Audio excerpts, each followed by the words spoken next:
All right. So today's entry is going to be about pride. I think that's a really underestimated subject. Not enough people really talk about it.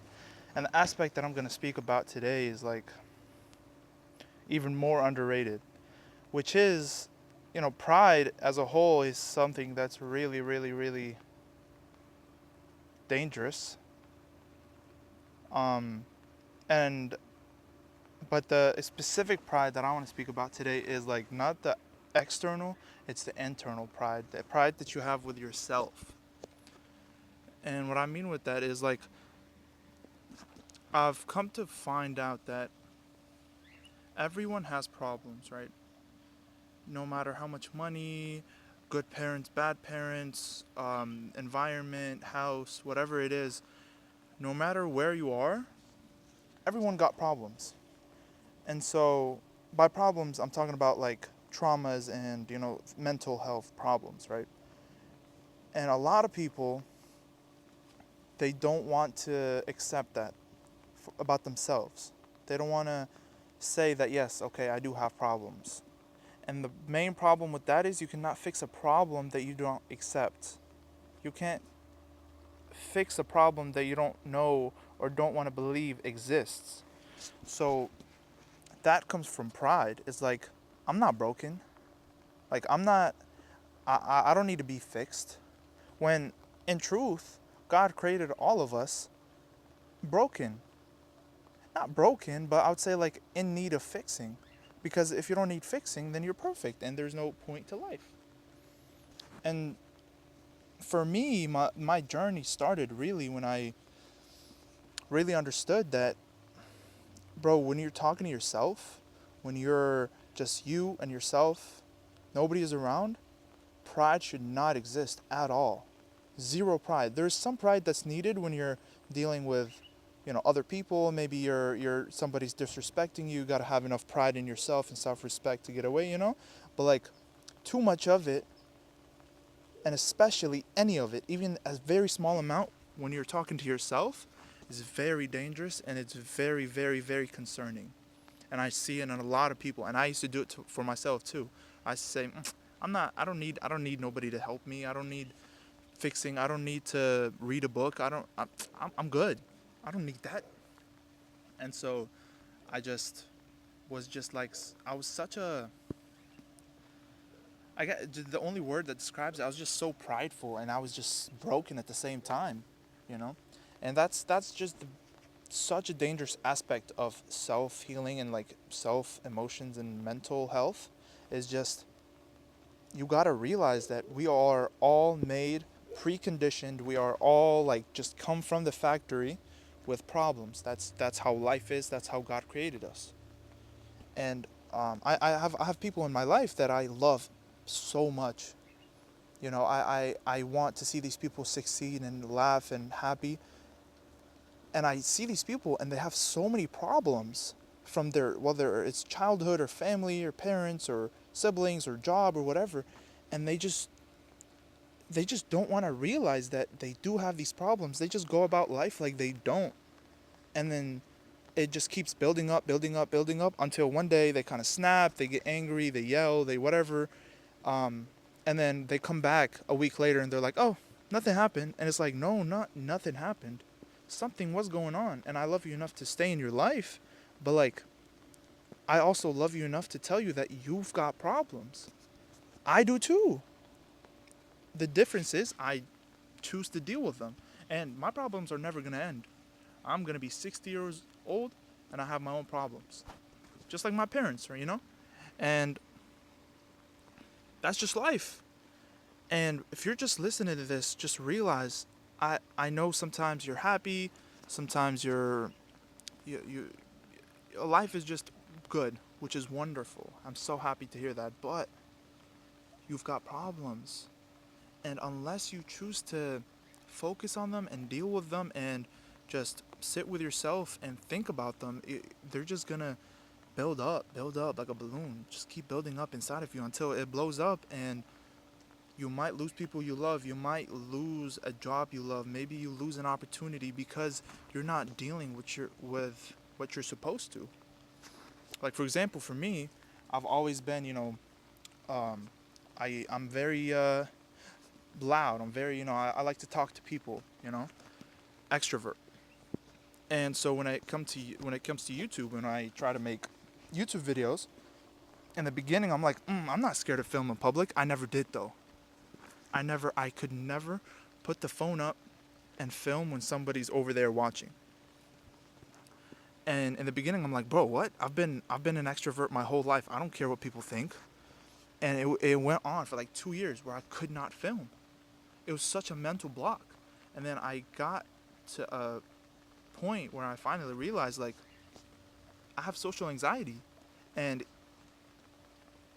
that took so much just like being real with myself, because like my pride was not letting me say that I have social anxiety. My pride was not letting me, and it stopped me for 2 whole years. 2 whole years I could have been working through my social anxiety, when the whole time I was just like, no, I don't have this problem. And when I finally realized it, I started to, I started to maybe do some research. I watched some videos, I watched some TikToks on how to get over it. And now, if you look at my YouTube video, I have like 10 videos out. I'm not perfect. I'm still really scared walking when people are watching me, but I wasn't like I was, that many years ago, And so the change only came when I recognized and I realized and I accepted that I had a problem. And that's not the only problem. I have fucking 50 problems, but that's just one example. And this is like, you sit down with yourself, and maybe your problem is getting angry. Maybe your problem is getting annoyed. Maybe your problem is you just cannot wake up early. Maybe your problem is sleeping too much, sleeping too little, maybe thinking too much. That's all problems, and it comes from somewhere. It always comes from somewhere. You don't just wake up one day and then have a problem or trauma or something you're scared of. You're preconditioned.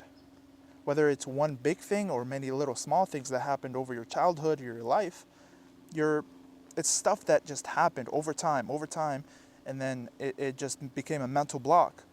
And those are just things that I believe, at least I just kind of speak what I think. Not a lot of things that I say are facts.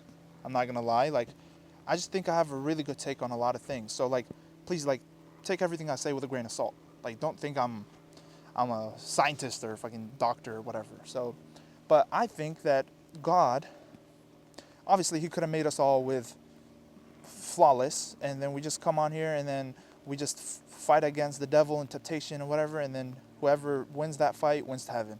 He could have done that very easily. But He also put those problems. So when I say problems in this context, I'm talking about trauma. So like, I've seen people with really, really, really, really good parents, really good environment, healthy financial situation, all of that, and they still have big traumas that are mentally blocking them from doing a lot of things. And that like, it's not your parents, and it's not your environment or your house or your friends or it's the choices that you make in your mind. It's the explanations you give to yourself after something happens to you. Like, let's say as a kid you used to get yelled at a lot, right? You have obviously many thought processes that you can take, but like, just two examples is, oh, my parents yell at me so much because they hate me, or my parents yell at me so much because they want to see me better, right? And that's two completely different paths that you can take, and that's going to give you two completely different blocks or maybe easier paths, right? So it's just the way that you decide to think about a situation that happened to you. How do you take it in? If you take it in a positive way, or like, let's say, for example, you fell in love with a girl in school, right? And she never really showed the same energy towards you. Now, do you take it in as, oh, it's a problem with me, or maybe she saw something in me that she didn't like, or maybe she's not at a time in her life where she, there could be so many different things, and it's a way that you interpret things that happen to you. Because if you just interpret this situation as, you know what, there's something wrong with me. She's like, she didn't like me because something, right? So now you're gonna be self-conscious about whatever that thing is that you thought about yourself, and now you're gonna look at yourself in a lesser way.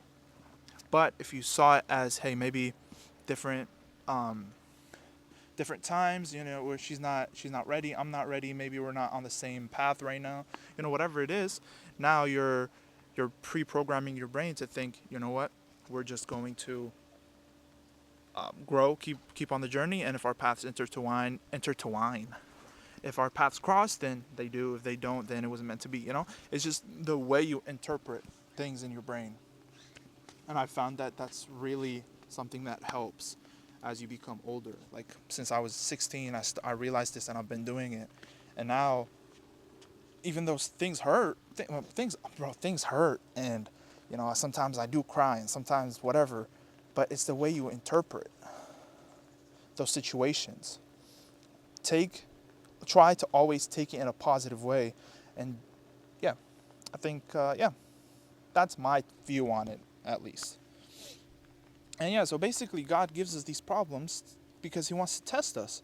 Our test is not only the devil, our test is also ourselves, because I I've actually done a little bit of research, and I found out that the devil is not the source of all evil.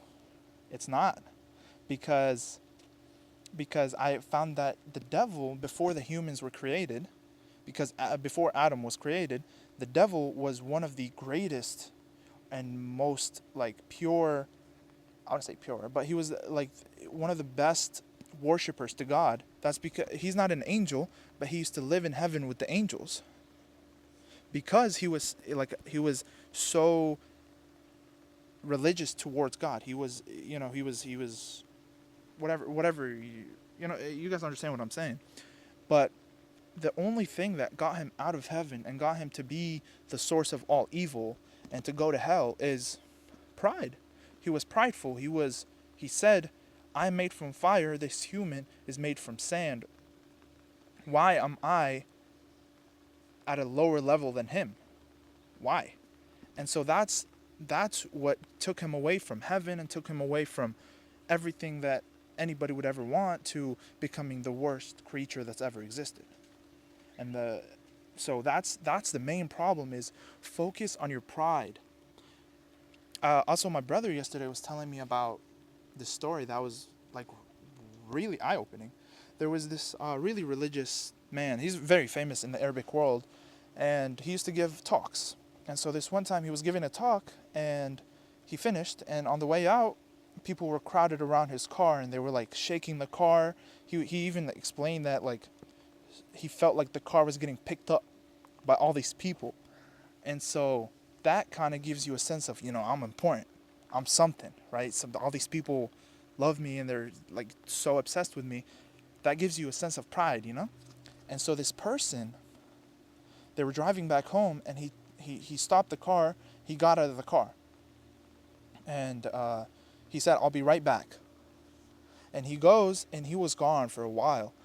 And his son got out of the car to go find him, and he was trying to find him for like 10 minutes, and then he finally found him. There was a public bathroom, and he was just on the floor cleaning it. And his son was like, "What are you doing? You're someone that's very respected in the like around, and you're old, and you're like, you have money. Why are you on the floor cleaning a public bathroom?" And he said, "Because I felt a sense of pride, and so I put myself down to where I actually belong compared to God." He said, I felt like something in my heart that was like, like, hey, you know what I'm saying? All these people love me. So I had to put myself down, because that pride is something that's dangerous, and I don't want to have that. So just always realize what your thoughts and what your feelings are regarding pride because it's so dangerous.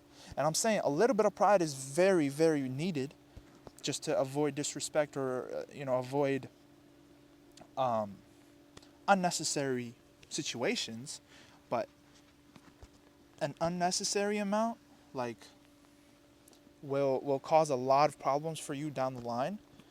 And for anybody out there, like, this is really important. Please, like, sit with yourself without pride, without any mental blocks, and just say it's okay to have problems, and it's okay, and it's painful, but we have to deal with these problems, because if we don't, then down the line our children and our loved ones will have to deal with these problems. And why would we just put them through that when we can go through, a couple years of pain and work through our BS, and then we can have a healthy lifestyle for the rest of our lives? Please. And eventually I will be clipping these episodes and these entries, and this part will be it. Trust me, this part is so important. Please, please deal with your problems. Everyone's got different problems.